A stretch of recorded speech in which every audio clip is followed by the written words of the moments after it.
Welcome to the High Income Business Writing Podcast, helping you propel your writing business to a whole new level. And now, here's your host, Ed Gandia. Hourly billing is a trap that most freelancers fall into when they start their business. And I get it. It just seems like a logical way to go. Most of us were employees who got paid by the hour at some point or had a salary based on a 40-hour work week. So when we launch a freelance business, we naturally gravitate toward what's familiar. But here's the hard truth. Hourly billing is actively working against you. It's undermining your value and it's capping your income potential. So as if you didn't have enough reasons to avoid hourly billing, I'm going to give you 15 additional compelling reasons why you should avoid this model. In no particular order, here's the first one. It undervalues your expertise. So when you bill by the hour, you're essentially telling clients they're paying you for your time, not your expertise, not your unique perspective, not the accumulated knowledge you've built over the years. You're saying to them, look, my value is measured in 60-minute increments, which couldn't be further from the truth. Number two, it creates a perverse incentive against efficiency. If you get better at your craft, you're going to make less money. If you complete the work faster because you're now leveraging AI in parts of your workflow, your invoice gets smaller and smaller every year. If you find a faster way to solve a client's problem, your reward is a smaller paycheck. Hourly billing punishes you for becoming more efficient, which is completely backward. Ultimately, clients care about what? They care about the quality of your product and the outcomes that it enables them to generate, not how long it took you to create. Try using that approach at a restaurant. You get your meal, you get your bill.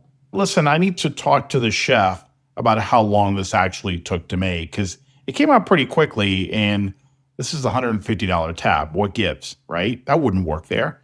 Why would it work here? Number three, it permanently caps your income potential. There are only so many hours in a day. Even if you work yourself to exhaustion, which is not sustainable, obviously, there is a hard ceiling on what you can earn when you bill by the hour. Yes, at first it seems like the answer is just a higher hourly rate, but even that rate will hit a ceiling eventually, trust me. Number four, it makes raising your rates more difficult. Existing clients often balk at significant hourly rate increases, even when they're justified by your growing expertise. And when you try to explain that you're more efficient now and it will take fewer hours, the math still doesn't add up in your favor. Plus, you're working against what's often called anchoring bias, which happens when clients mentally anchor to your initial hourly rate and judge all future increases against that first number rather than evaluating your current value objectively. So in other words, all they're thinking about is where you started with them, what rate you were charging. And it just becomes so hard to let go of that anchor. And this is something we all do. It's not just clients. It's not that they're bad people. This is a cognitive bias that we all fall prey to.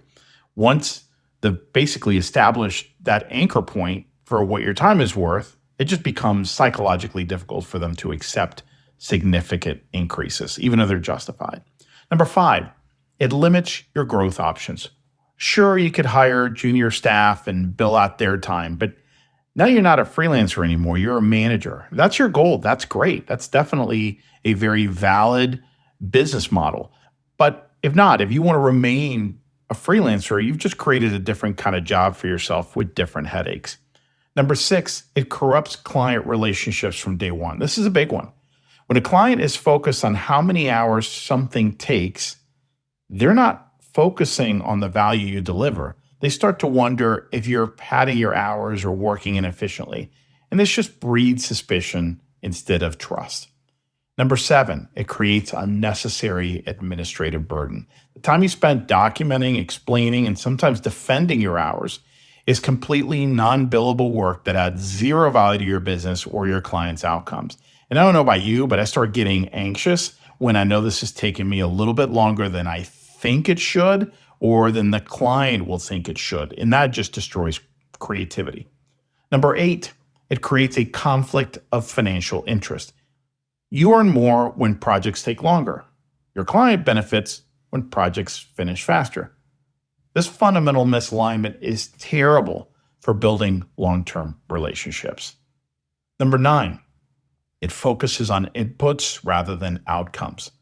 The conversation naturally gravitates toward hours rather than results, rather than outcomes, rather than the product.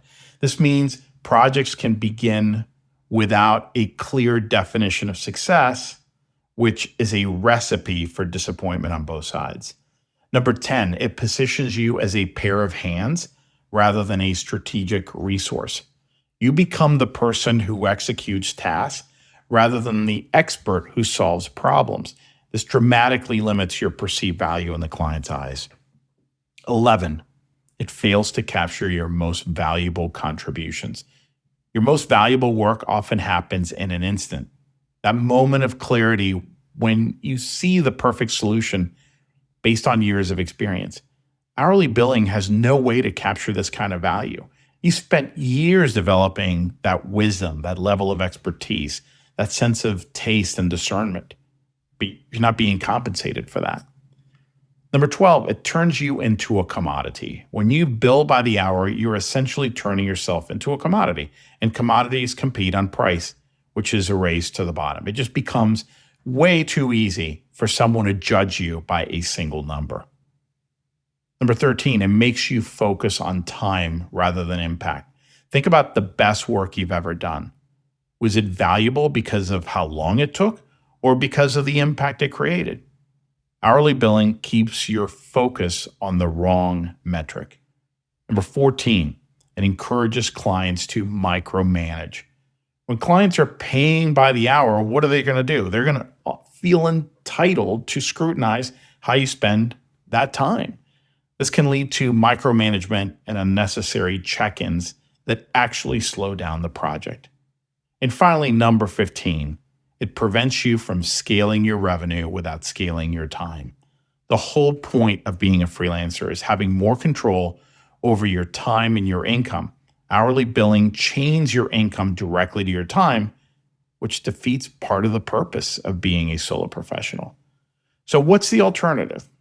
Well, there are a few models, and if you're coming from an hourly model right now, you have to graduate to this. Sometimes this is not something you can move into confidently overnight, but value-based pricing, fixed project fees, or retainer agreements, all of those models shift the focus away from hours and toward quality deliverables and results. And honestly, the easiest place to start is moving to fixed project fees.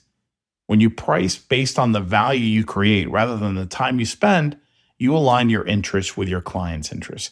It doesn't mean you shouldn't track your time internally, because I'm a big believer of doing that. Understanding how long different types of projects take is very important for your own business planning, but that information is for your eyes only, not something you share with clients. Making this transition, again, isn't always easy, especially with existing clients who are used to hourly billing. It often requires reframing the entire conversation around value rather than time. But the long-term benefits are transformative, both for your income potential and honestly for your client relationships. That way they can be more sustainable. They're not sustainable if you're billing on an hourly basis. Look, you're not a commodity. You're a professional with unique skills, perspectives, and expertise that your clients really need. It's time your pricing model reflected that reality. So the next time you're tempted to quote an hourly rate, pause and ask yourself, what outcome is this client actually buying from me? And what is that outcome worth to them? That question will start you on a much more profitable path. Will they accept it? Will they agree to move to a different model? Maybe, maybe not. But that's not the goal here. The goal is not to win every opportunity. The goal is for you to have a truly sustainable business for the long haul. And your expertise deserves better than being measured by the clock. Well, that's it for today. I hope you enjoyed the episode. And just a quick reminder to grab your free copy of my latest book, Earn More in Less Time: The Proven Mindset, Strategies, and Actions to Prosper as a Freelance Writer. You can get your free copy at b2blauncher.com, where you will also find the detailed show notes to this and all my other episodes. Enjoy and have a great day.